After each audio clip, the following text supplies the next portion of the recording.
Terima kasih Mas Hanung udah gabung dengan Tagar untuk bincang-bincang pada kesempatan ini. Kita ingin tahu strategi bisnis Mas Hanung pada masa pandemi, kemudian langkah-langkah apa yang akan dilakukan pada era new normal. Apakah udah siap syuting dengan protokol kesehatan tertentu? Kan semua industri sekarang ini terpukul ya, tapi harus ada ini tantangan gitu untuk semuanya, bagaimana bisa bertahan dan kemudian tetap berjalan perekonomian ini. Dari Mas Hanung sendiri seperti apa strateginya? Strateginya ya saat ini sebetulnya tidak bisa lain selain hanya di rumah. Oke. Ada yang meminta saya syuting, saya bilang ya jaminannya apa gitu. Jadi strategi yang saya jalani ya di rumah memang tidak bisa lain. Dan bagaimana caranya? Pertama menyelamatkan kami keluarga dulu, ya kan, keluarga yang terdekat, ibu saya, adik-adik saya, adik-adiknya Saskia, terus kemudian karyawan, terus karyawan dari dapur film, karyawan dari PT-nya Saskia Mekanisme gitu.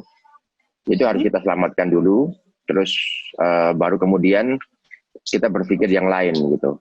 Nah kebetulan di tengah pandemi ini, apalagi menjelang Lebaran, justru bisnisnya Saskia itu meningkat.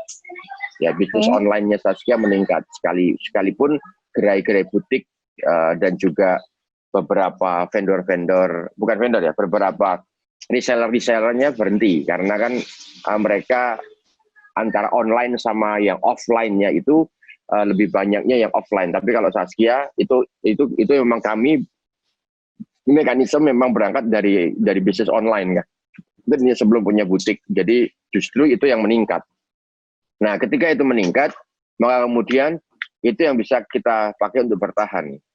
Kalau film nggak bisa, karena film itu pertama saya terutama sebagai sutradara, kalau saya produser, saya pemilik film, mungkin saya bisa melakukan negosiasi dengan OTT. Atau saya bisa mencari sponsor untuk penayangan di YouTube gitu kan. Tapi karena saya bukan pemilik film, maka saya menunggu saya menunggu situasi normal kembali sehingga saya bisa melakukan syuting, melakukan produksi film di luar. Karena melakukan produksi film melewati Zoom gini kan tidak bisa. Ya bisa, tapi kemudian kan skupnya akhirnya terbatas. Hanya film-film itu saja gitu kan. Banyak sekali teman-teman yang sudah melakukan itu. Jadi jadi secara film, secara global, secara normal yang diketahui oleh teman-teman semuanya itu otomatis berhenti, ya kan. Bahkan ada 3 film kami, saya bukan hanya saya. Saya pertama adalah Tersanjung, itu sutradaranya saya dan Pandu Aji Surya. Itu berhenti tayang, padahal sudah gala premier. Parahnya lagi, kami belum menerima pembayaran termin terakhir, yang mana itu nilainya juga cukup besar, ya kan? Dan itu adalah pembayaran dari termin kru sebetulnya. Dan mau tidak mau, perusahaan kami kan harus menanggung, gitu. Itu, jadi kami merugi. Satu itu. Kemudian yang kedua adalah film Ibunda. Ibunda itu produksinya Dapur Film, sutradaranya Jehan Angga. Dia itu pertama kali membuat film Lalaibar Mekah I'm Coming yang mendapatkan sambutan yang bagus lewat kritikus, sekalipun di tengah-tengah penayangan itu terjadi PSBB, ya kan. Jadi beberapa event-event nobar, promo segala macam stop, berhenti. Kalau di situ sudah beres, kalau itu udah beres. Kalau yang Mekah I'm Coming sih sudah tayang, sudah beres, sekalipun tidak mendapatkan jumlah penonton yang signifikan. Nah, dia menyutradari lagi judulnya Ibunda, dan itu kurang 5 hari lagi tayang, kurang 5 hari lagi selesai, di stop, berhenti, ya kan? Karena itu makanya pembayaran termin berikutnya dari dari investor tidak bisa, karena kan belum komplit syutingnya. Jadi belum bisa kita melakukan invoicing ke mereka. Yang ketiga itu produksi Surga yang Tak Diru Dengan Tiga bersama MD Picture, sutradaranya Prita Gita. Itu juga sama kondisinya dengan Ibunda. Jadi dari 3 produksi kami itu dalam posisi kami belum untung. Bahkan kami nombok gitu. Dan ini keluar sekitar hampir 700 2,5 M. Jadi kami harus keluar uang 2,5 M untuk melakukan recovery itu. Karena itu makanya kalau misalnya PSBB ini belum dibuka sampai habis Lebaran, sampai lewat Juni, maka kami harus dengan terpaksa harus melakukan unpaid employee. Jadi pembayaran mempekerjakan karyawan tapi tidak dibayar. Dan kami meminta pada karyawan untuk memberikan kebebasan kepada karyawan untuk melakukan terserah, mau tetap statusnya tetap sebagai karyawan dapur film, silahkan mau melakukan aktivitas di luar, mau bekerja serabutan apapun silahkan, tetapi statusnya masih karyawan dapur film. Atau yang kedua, atau ya memang memberikan surat pengunduran diri. Karena terus terang dari dapur film tidak bisa melakukan pembayaran apapun. Jadi itu, kami di per bulan Juli nanti kalau memang tidak terjadi keadaan normal kembali, ya akhirnya kami melakukan itu gitu kan. Nah, mau ada istilah new normal gitu kan, tetap itu akan sulit buat kami karena protokol yang diberikan kepada kami orang-orang syuting, ya, orang-orang di lapangan ini itu sangat ketat sekali. Kami dibatasi sekali di lokasi. Nggak boleh jumlahnya lebih dari 50 orang gitu kan, harus 20 orang. Artinya itu kru-kru kecil. Artinya itu film-film sederhana yang bisa dilakukan di dalam sebuah studio. Nah, bagi pemilik studio gitu kan, atau bagi produksi film yang memiliki ide yang bisa dikerjakan di studio, itu bisa berjalan. Ya misalnya seperti filmnya Reza Rahadian sekarang ini kan, yang lagi mau tayang di video, itu memang dikerjakan oleh 15 orang, 13 orang, dan berada di dalam rumah, dan itu bisa terkontrol. Tetapi bagi produksi saya yang berikutnya, Gatot Kaca, ya kan, tidak mungkin Gatot Kaca itu dilakukan dengan 15 kru saja. Apalagi Gatot Kaca itu kan film action juga, jadi ada ada adegan fighting, dan adegan fighting tidak bisa dilakukan di studio, ada dia dilakukan di luar. Bahkan kami ada rencana akan melakukan syuting secara kolosal di Kota Lama Semarang. Nah, apalagi kita melihat Semarang dan Jawa Tengah tingkat pandemi ini semakin lama semakin naik gitu kan, belum memperlihatkan gejala penurunan, itu yang membuat kami kesulitan. Jadi mau new normal kayak apapun, kami akan kesulitan. Dan kalau toh kami mengikuti protokol itu, biayanya akan sangat mahal. Pertama adalah kami harus mengeluarkan biaya per orang 2,5 juta untuk melakukan swab test, ya kan. Nah, dikalikan saja 2,5 juta kali 100 karyawan, termasuk pemain, termasuk ekstras. Ya kan, itu bisa lebih, itu bisa 200 orang gitu kan. Dan 200 kali 2,5 juta itu berapa? Itu sama halnya saya membayar pemain harian, daily players di film. Biasanya kan kalau film itu ada peran utama, ya kan, ada pelan-pelan yang dialog satu line gitu kan, misalnya jadi tetangganya atau jadi pak tamu yang berkunjung ke tokoh utama, itu biasanya daily player itu gajinya per hari itu 2,5 juta. Bayangkan saya membayar daily player 2,5 juta ke 200 orang. Jadi kan itu pasti akan ada over budget. Nah, kalau melakukan over budget, sementara bioskop sekarang tutup, ya kan, dan hanya dilakukan lewat online, maksudnya hanya bisa ditayangkan lewat OTT, bahkan YouTube, dan YouTube itu free, ya kan, hanya dengan sponsor, itu produser pasti akan merugi, gitu. Karena produksi film rata-rata itu kan paling terkecil itu 3,5, paling besar itu bisa sampai 24 miliar gitu kan. Tetapi penontonnya nggak tambah. Penontonnya paling banyak itu sampai saat jauh itu 6 juta penonton itu hanya dicapai Dilan, ya kan, 6 sampai 6,8 juta penonton itu aja dicapai oleh Dilan, di mana tidak semua film itu bisa dapat 6,8 juta penonton. Kalau film itu semua film Indonesia bisa mendapatkan 6,8 juta penonton, nggak ada masalah itu, mau swap 200 orang, 300 orang, 400 orang, nggak ada masalah kita. Tapi film seperti Bumi Manusia gitu kan, yang modalnya lebih 2 kali lipat dibandingkan film Dilan, itu aja hanya mendapatkan penonton 1,3, 1,4 juta penonton gitu kan. Film sekelas Gundala, superhero seperti itu gitu kan, itu 1,7 juta penonton. Jadi tidak serta-merta film dengan kualitas spektakuler, ya kan, dengan pendekatan yang sudah sangat internasional itu bisa mendapatkan penonton 6 juta, 8 juta penonton. Susah sekali gitu kan. Jadi karena itu makanya sangat terlalu berisiko ketika kita melakukan syuting di luar dengan protokol yang disediakan. Karena itu makanya yang bisa kita lakukan bertahan. Betul-betul bertahan, tapi kita sangat jengkel sekali ketika melihat banyak sekali yang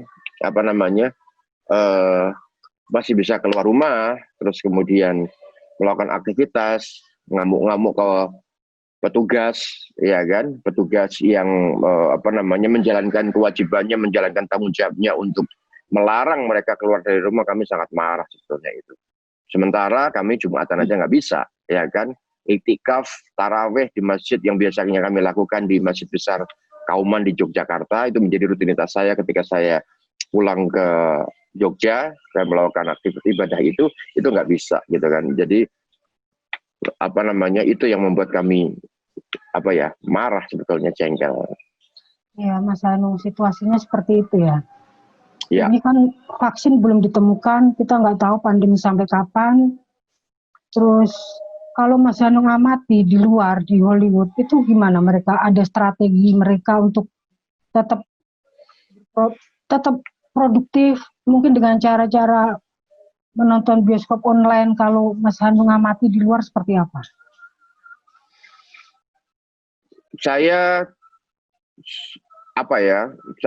Saya melihat bahwa semua sama, semua melakukan lockdown, apalagi Hollywood. Kita sekarang bisa melihat dengan jelas bahwa Amerika ternyata nggak setangguh yang ada di dalam film-film kan, ya kan, yaitu dan benar-benar lumpuh. Di film Gatot Kaca itu ada satu pemeran dari Amerika. Saya nggak mau menyebut Hollywood, dari Amerika, cukup dikenal gitu kan. Saya belum berani menyebutkan namanya. Kami sudah melakukan kontak dengan agent, sudah selesai, udah tinggal tanda tangan kontrak, ya kan. Tiba-tiba dia menggantung lagi karena ada peristiwa yang ada di Amerika, ada kerusuhan di Amerika. Pertama ada pandemi dulu, yang kedua ada protes, demonstrasi, yang terakhir puncaknya adalah pada kerusuhan ini ya, yang akibatnya yang diakibatkan dari polisi melakukan pembunuhan baik sengaja maupun terhadap seorang warga kulit hitam. Ya betul. Jadi itu membuat dia resah, ya kan. Akhirnya dia tidak mau memikirkan bisnis dulu, dia hanya mau memikirkan keluarganya dulu. Jadi memang betul-betul stop gitu kan. Memang ada beberapa protokol-protokol yang sudah disusun. Misalnya dari industri film India, industri film di Spanyol, industri film di Italia, ya kan, industri film di Jerman, itu sudah membuat protokol syuting.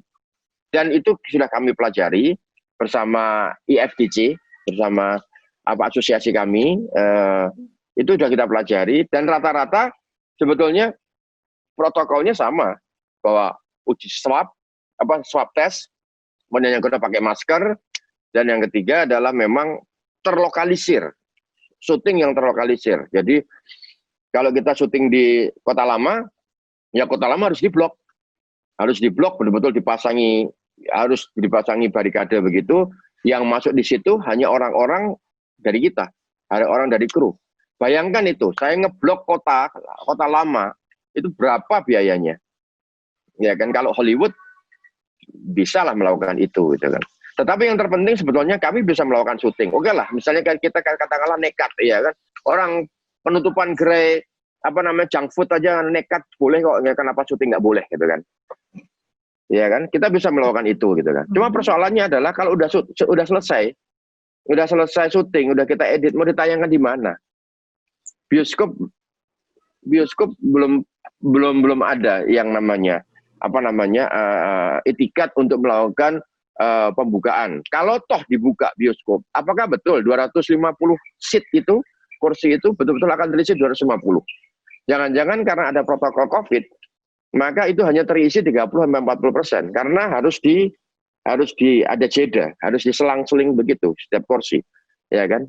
Itu yang harus menjadi pertimbangan para produser, para distributor, para investor juga gitu. Jadi okupansi dari audiens itu akan turun. Yang tadinya kita optimis misalnya satu layar okupansinya, kami optimis untuk film Gatot Kaca misalnya, katakanlah untuk film Gatot Kaca itu 60-70%, sekarang kami harus menurunkan okupansi itu menjadi 30%. Ya kalau 30%, misalnya biaya kami Gatot Kaca, katakanlah biaya kami Gatot Kaca 15M misalnya gitu kan, 15M, ya nggak masuk. Orang film KM Coming yang biayanya sekitar 4 sampai 4,5 M saja itu rugi bandar gitu kan, apalagi dengan biaya modal 16 M gitu. Mas Hanung, kalau ditayangkan di Netflix atau di online, apa itu bukan jalan keluar, Mas? Netflix mau membeli film KM Coming, film Indonesia, ya belum tentu lah. Netflix saya punya standar. Netflix juga tidak mau belanja film-film yang mereka punya standar sendiri. Lihat aja kan standarnya Netflix seperti apa. Standar dengan biaya produksi 40 miliar, 20 miliar, minimal itu 20-24 miliar itu. Memang dibelinya nggak serta-merta kemudian film Indonesia bisa dibeli 100 miliar gitu atau 60 miliar, enggak lah. Tetap biar bagaimanapun Netflix memang jalan keluar, tapi bukan menjadi jalan keluar, bukan menjadi jalan keluar satu-satunya, karena kan ya mereka juga pasti akan melakukan scanning terhadap film-film apa yang akan bisa ditayangkan. Gitu. Apakah semua film Indonesia yang jumlahnya misalnya gini loh, setiap tahun Indonesia itu ada sekitar 200 produksi, itu bisa meng-coverage semua kru karyawan, bukan sutradara ya, kru karyawan yang sifatnya kecil-kecil kayak PU apa segala macam gitu kan, terus kemudian tukang ketok-ketok palu di art director, tukang cat ya kan, terus tukang jahit kostum segala macam, itu bisa mengcover. Apakah iya 200 judul itu akan dibeli Netflix semua hanya karena demi membantu perfilman nasional? Enggak. Dari 200 itu pasti yang dibeli cuma 1, 2, 3 ya kan. Terus OTT yang lainnya seperti OTT Indonesia, apakah iya mereka membeli 20 miliar? Enggak lah Mbak. Mereka membeli itu sangat murah sekali, bisa 100 sampai 200 juta. Ya kalau kayak Gundala dibeli 200 juta, budgetnya 15 miliar. Aduh. Kayaknya rugi bandar lah. Kan pemerintah membuat kebijakan insentif kemudahan-kemudahan bagi pengusaha. Apakah kebijakan pemerintah itu menyentuh pelaku film, Mas? Kebijakan pemerintah menyentuh pelaku film, tapi pelaku yang kelas menengah ke bawah, yang tadi saya sebutkan. Ya kan, sutradara, director of photography, hidup dari mana? Mereka menganggap bahwa, mereka berpikir bahwa sutradara itu, ya sutradara kan kaya gitu. Sutradara itu kan duitnya banyak, ya kan? Siapa bilang? Saya kalau hidupnya tidak bekerja sama dengan istri saya yang memiliki bisnis online, nggak bisa ngapa-ngapain. Saya benar-benar di rumah. Saya hanya bisa mengerjakan sebuah film di rumah sama anak-anak saya, ya kan, film pendek, ya kan. Tapi itu yang kebetulan gimana? Itu nggak komersil kan sama anak-anak? Ya nggak komersil lah. Bagaimana bisa mengkomersilkan? Orang tayangnya di YouTube dan orang bisa dengan gampang mengakses YouTube secara free gitu kan. Kalau toh misalnya dapat duit, ya kan, dapat duit dari monetizing YouTube itu tergantung dari subscribernya, tergantung dari jumlah penonton. Viewer saya, alhamdulillah memang sebagai YouTuber awal begini sekitar 800.000 viewers gitu kan untuk film pendek anak-anak kami gitu. Tetapi itu nggak ada value yang sifatnya gede, misalnya kayak satu monetizing bisa 15 juta untuk yang bisa 15 juta sampai 100 juta itu kalau udah subscribernya itu kayak Atta Halilintar, Baim Wong 20 juta subscriber itu baru bisa termonetize satu per bulan 100 juta, 200 juta, bahkan bisa per bulan itu bisa 500 juta itu bisa gitu loh. Makanya sekarang orang-orang yang dulunya pada pada nyinyir terhadap youtuber apaan sih youtuber itu kan bikin konten kayak gitu apa segala macam, mereka sekarang yang bisa hidup di tengah pandemi ini. Kami ini yang membuat sebuah film yang konon katanya sangat intelek dan berbudaya gini, makan aja itu budayaan kalian itu di dalam rumah, nggak bisa ngapa-ngapain kita, ya kan. Akhirnya kemudian memang di posisi yang seperti ini yang bisa kita lakukan betul-betul kita introspeksi diri, tidak ada yang lain, betul-betul belajar, betul-betul menyadari bahwa oh ternyata film itu hanya sebagai sebuah kebutuhan yang sebetulnya itu memang tidak penting-penting amat gitu loh ternyata gitu kan. Ya kan, bahkan gini loh. Biasanya kami itu menonton film itu seminggu sekali, ya kan. Bahkan setiap kali ada film baru muncul kita akan selalu nonton, baik itu film Indonesia maupun film luar gitu kan. Apalagi film Indonesia gitu. Apalagi film itu adalah film teman-teman kami gitu kan. Itu selalu nonton gitu. Ya kan. Nah, ketika itu ketika budaya kami menonton di bioskop dialihkan ke handphone, istri saya nggak pernah nonton. Even itu Netflix sekalipun. Saya bilang loh, ini enggak gitu kan. Jadi menurut saya juga kaget gitu. Kalau saya nonton Netflix, nonton Klik Film, nonton iFlix segala macam itu kan karena saya pengen nonton. Ternyata saya waktu itu belum nonton filmnya Fajar Nugros gitu kan. Akhirnya saya nonton di situasi yang seperti ini, saya nonton akhirnya. Saya belum nonton filmnya Monty Tiwa, saya belum nontonnya filmnya teman-teman semuanya. Saya akhirnya nonton melalui iFlix segala macam itu. Tapi buat istri saya yang bukan orang film, ya kan, yang seorang businessman, dia merasa enggak, nonton film itu adalah di bioskop. Jadi bayangkan itu ada berapa orang, dan saya pikir itu juga banyak orang-orang seperti istri saya, finance saya yang seorang hijabers juga, ya kan, itu juga sama, sering nonton film, boro-boro nonton film di handphone gitu kan. Kebutuhan di rumah aja udah ribet gitu kan, udah saya harus ngepel, harus masak apa segala macam gitu-gitunya. Jadi ternyata menonton film di bioskop itu bukan menonton cerita, tapi adalah sebuah ritual, sebuah perjalanan komunal antara keluarga, antar teman-teman, ya kan, tempat hangout itu ternyata yang menjadi persoalan. Jadi mereka belum tentu nonton film itu tuh benar-benar mengapresiasi film itu, tapi film menjadi sebuah medium untuk merekatkan suami istri, merekatkan pasangan yang sedang berpacaran, merekatkan antara bapak sama anak, ibu sama anak, segala macam itu melalui media film, melalui media bioskop. Ternyata itu gitu kan. Jadi itu suatu hal yang baru yang saya dapatkan ketika di tengah pandemi ini. Jadi karena itu makanya di pandemi ini rasa positifnya adalah kami akhirnya belajar lagi, belajar jadi manusia, belajar untuk belajar untuk mengingat kembali apa yang pernah dipelajari pada saat kamu sekolah. Saya membuat film bersama anak-anak saya kembali menjadi mahasiswa lagi. Saya pegang kamera sendiri, saya ngedit sendiri, saya ngedirect orang yang bukan aktor gitu. Anak-anak saya kan bukan aktor gitu kan. Bahkan anak-anak saya itu orang yang tidak suka dengan pekerjaan bapaknya.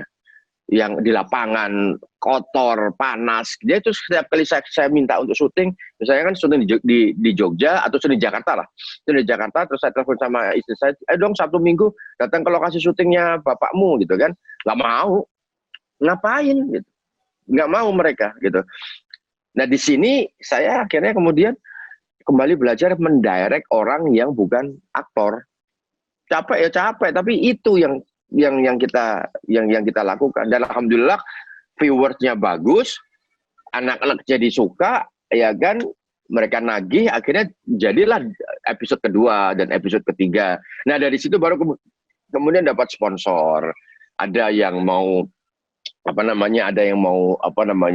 bundling dengan produk gitu kan. Itu semua dari siapa? Ya dari istri saya. Produk-produk yang tadinya inline dengan istri saya akhirnya kemudian dilimpahkan kepada suaminya gitu kan. Jadi memang di sini kemudian muncul muncul kesadaran baru bahwa ternyata suami istri ya kan itu bisa bekerja sama dan harus kayak gimana dipaksa untuk bekerja sama. Kalau dulu kan jam ritual itu selalu jam 8, jam 9 pagi setelah ngantar anak-anak semua, udah istri saya kemana, saya kemana. Nanti ketemu lagi jam 9 malam. Jam 9 malam cuma cerita, kamu ngapain aja ini. Nggak ada urusan masing-masing. Sekarang itu kayak dipaksa untuk barengan. Gitu.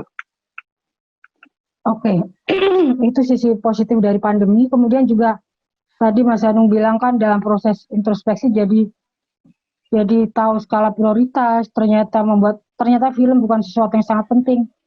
Apakah dari situ ada isyarat untuk berpindah bisnis gitu? Kalau berpindah bisnis saya enggak, tapi karena saya tidak bisa bisnis. Saya tidak seperti istri saya. Saya yang akan saya lakukan ya tetap akan membuat film, tetapi mungkin saya akan sering membantu istri saya dalam mengembangkan bisnis dia, entah itu menjadi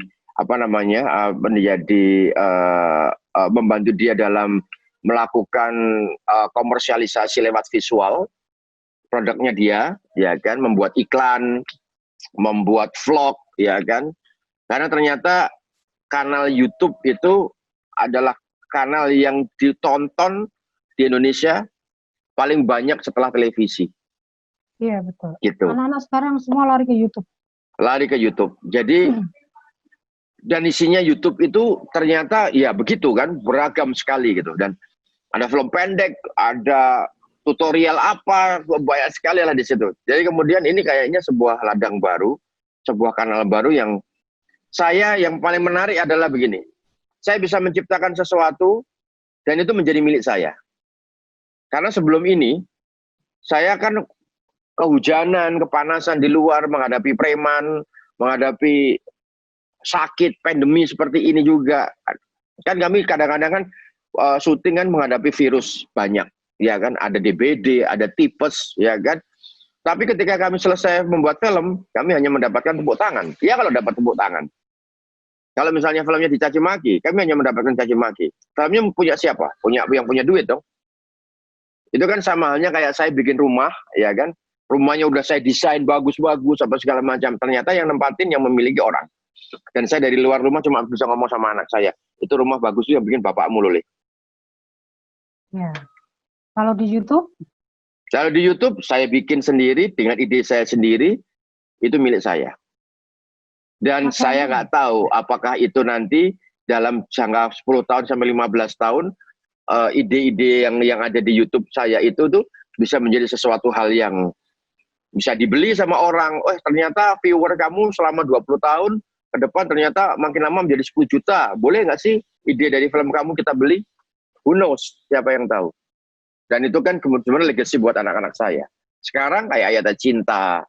Saya dikenal sebagai saudara Ayatnya Cinta, ya kan, yang box office gitu kan. Tapi film itu milik siapa? Bukan milik saya. Ya. Kalau penghasilan dari YouTube dibanding penghasilan dari membuat film, perbandingannya seperti apa, Mas? Kalau kita mendapatkan subscriber sekitar di atas 1 juta, 2 juta subscriber, itu 30-40 juta per bulan itu tuh dapat kita. Dibandingkan dengan jadi sutradara, Ya gedean YouTube lah. Oh, Sutradara itu gajinya itu paling besar itu sekitar 200 sampai 300 juta, ya kan? Itu benar-benar ansi sutradara ya, itu sutradara. untuk satu Kalau misalnya film. satu film, Oke. ya ada yang mematok 1 M gitu kan. Ada yang mematok 500-800 juta ada gitu kan. Tapi itu tidak semua film. Gaji saya saja di film Miracle Number 7 itu sekitar 400 sampai 500 juta, ya kan? Itu aja gaji yang dimana itu orang melihat saya sebagai sutradara yang sudah menghasilkan box office misalnya gitu loh. Ya kan, jadi mereka rela untuk mengeluarkan uang segitu. Tetapi ingat 500 juta itu kalau dibagi per bulan gitu. Sementara produksi film itu kalau untuk sekelas Miracle Bumi Manusia itu sekitar 1,5 tahun, Mbak. Okay. Bayangkan 12 bulan 500 juta dibagi 12 bulan berapa? Nilainya berapa? Iya betul. Gitu. Jadi memang keren, kayaknya keren nih sebagai nama sutradara, namanya itu terpapang di mana-mana gitu kan. Sebagai sutradara apa, film by apa segala macam. Tapi kalau itu dimonetize kebutuhan sehari-hari, nggak cocok. Sama aja, apalagi sutradara dengan nilai gajinya bahwa 200 juta, 100 juta.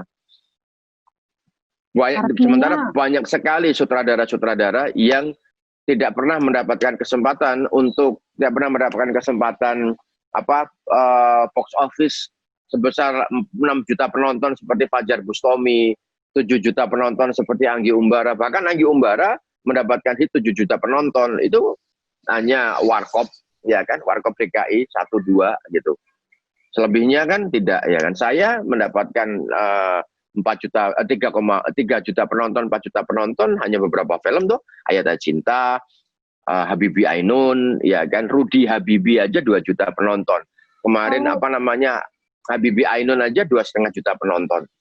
Yang Sultan ya, kan? Agung itu apa kabar itu, Mas? Sultan Agung cuma 30.000 penonton, 40.000 penonton.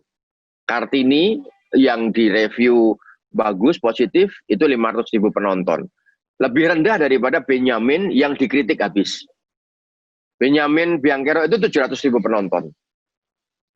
Kalau sebuah film dikatakan bagus itu ditonton minimal berapa orang, Mas? Ya sebanyak-banyaknya. Sebanyak-banyaknya, artinya begini, kalau tergantung kita jual belinya bagaimana. Misalnya modalnya berapa gitu. Kalau modalnya itu sekitar 4M gitu, untuk semua total ya, baik produksi maupun promosi 4M, ya dikalikan saja. 4M itu biaya balik modal, hanya untuk balik modal aja sekitar 200.000 penonton. Itu balik modal, itu baru balik modal 200.000 penonton. Nah, nanti kalau dapat 300.000 penonton, 400.000 penonton, berarti kan untung dari 200.000 itu. Tapi sekali lagi, yang untung siapa? Sutradara? Enggak lah. Yang untung siapa? Yang untung ya yang punya film lah. Produser? Yang punya film, produser, investor, itu yang untung. Mas Hanung lebih sering berperan sebagai sutradara atau produser? Saya berperan sebagai sutradara. Kalau berperan sebagai produser itu film saya Hijab. Ini berperan saya sebagai produser, maka M Coming saya sebagai produser, Tanda Tanya saya sebagai produser, gitu. Habibie Ainun saya menjadi co-producer, bukan sebagai sutradara, co-producer. Jadi ketika dapat 4 juta penonton, saya mendapatkan bonus. Mas Hanung, untuk posisi sutradara atau produser, mana yang lebih menguntungkan buat Mas Hanung? Sebetulnya yang paling menguntungkan adalah produser, karena produser itu keuntungannya apa? Dia memiliki filmnya, dia memiliki memiliki cerita, copyright itu dibandingkan menjadi sutradara, gitu. Jadi itu yang sedang saya raih sebetulnya. Tapi menjadi seorang produser itu juga resikonya besar. Resikonya apa? Karena dia harus membuat uang dari investor, ya kan, yang diserahkan kepada produser itu harus kembali dan menguntungkan. Kalau tidak, ya selesai hidupnya. Misalnya saya membuat satu film, punya ide film, bikin film Sultan Agung misalnya ya, film Sultan Agung. Terus kemudian saya nemu investor, ya investornya A gitu kan. Nah, A itu ngasih uang ke saya sejumlah tadi yang saya sebutkan 4M untuk membuat film Sultan Agung. Tiba-tiba saya produksi, kemudian saya jual.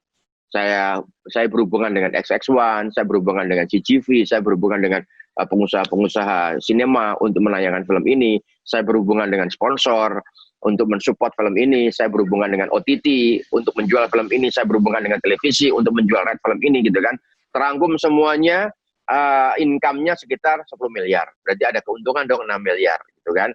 Oke, kemudian saya rilis ya kan, dengan promosi sebesar-besarnya saya rilis. Ternyata mendapatkan itu 10 miliar. Ya, 6 miliar saya terima, 4 miliarnya saya balikin kepada investor plus interest juga bagi hasil. Tapi yang paling besar keuntungannya adalah produser, karena dia yang membuat, dia yang memasarkan, dia yang bekerja, dia kadang-kadang dia bisa mendapatkan sekitar 60% dari pembagian bagi hasil itu setelah balik modal.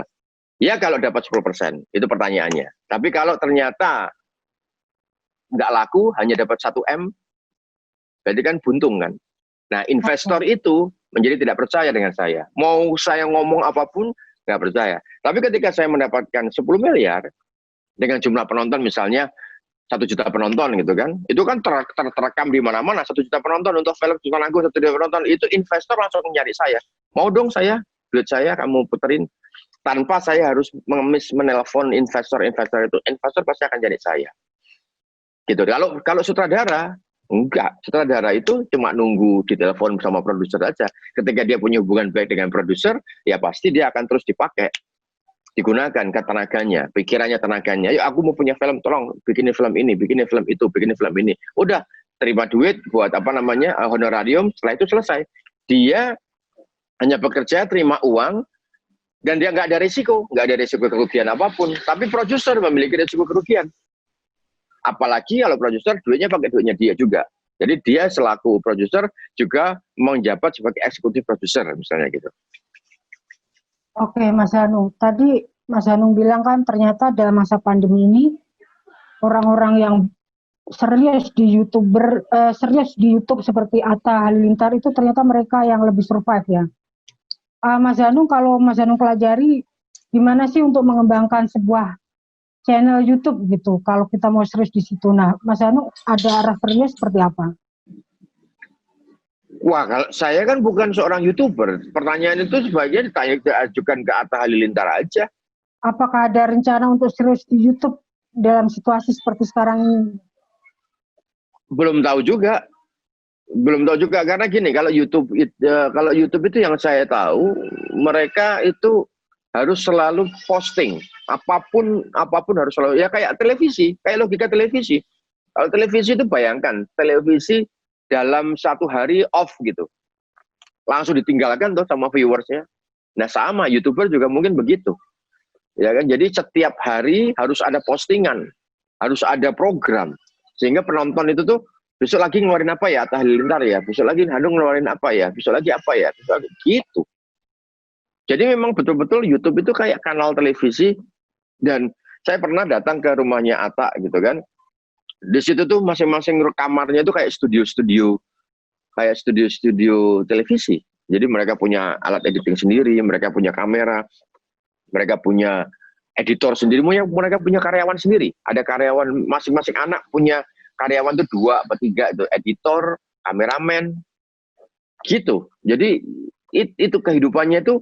Saya pernah melakukan interview dengan Atta itu kan. Jadi tiap hari kamu membawa kamera melihat orang mengisut kamu. Iya Mas, itu. Saya nggak bisa membayangkan saya kayak itu terjadi pada diri saya. Privasi saya ada di mana terusan? Iya. Tiap hari saya harus ngomong, tiap hari saya harus nge-shoot anak-anak saya, bikin film sama anak-anak saya. Tiap hari ya kan stripping kan sebetulnya.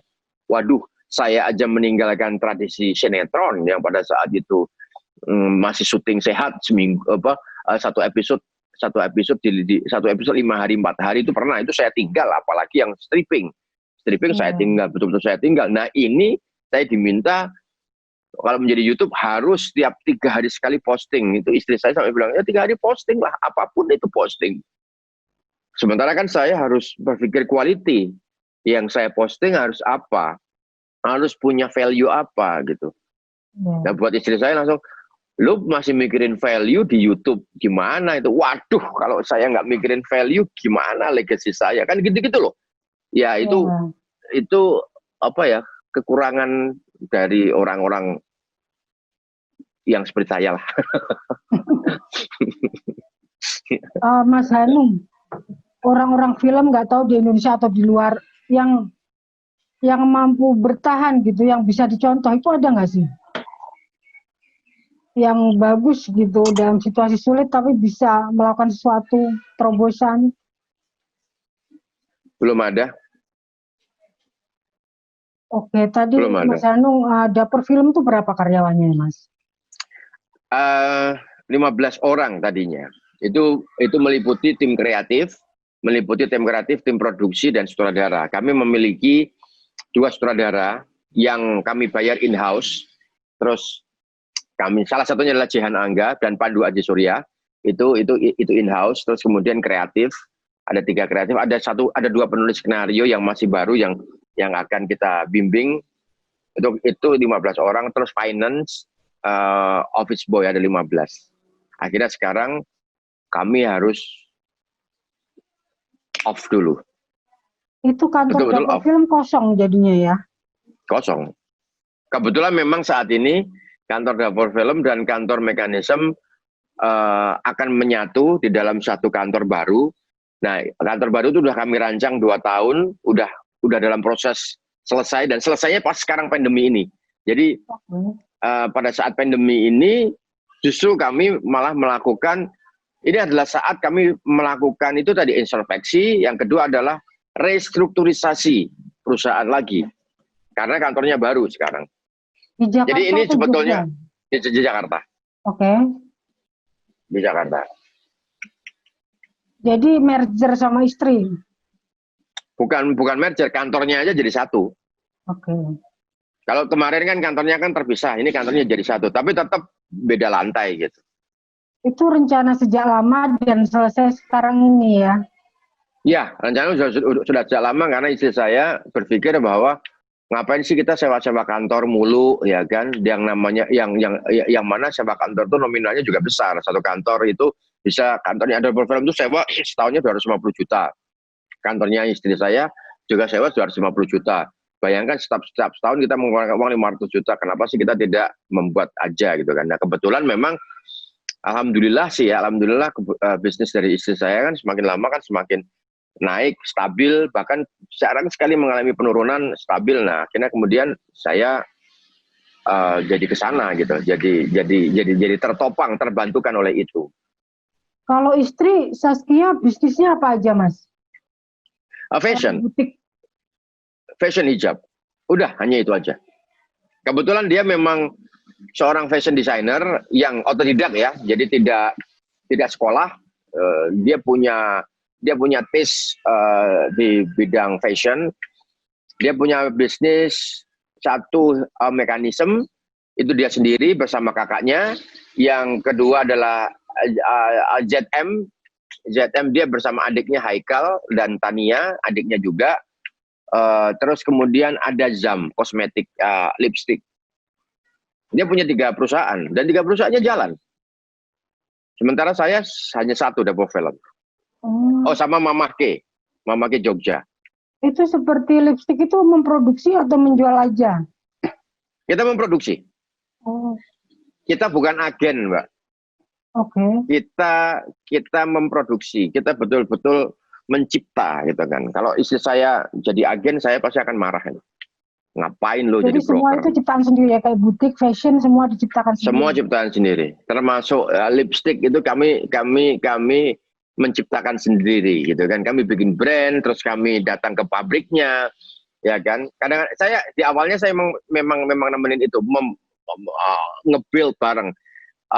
Hijab juga seperti itu, fashion di mekanisme awalnya saya turun tangan langsung gitu kan, bahkan membuat filmnya juga kan, film hijab gitu kan.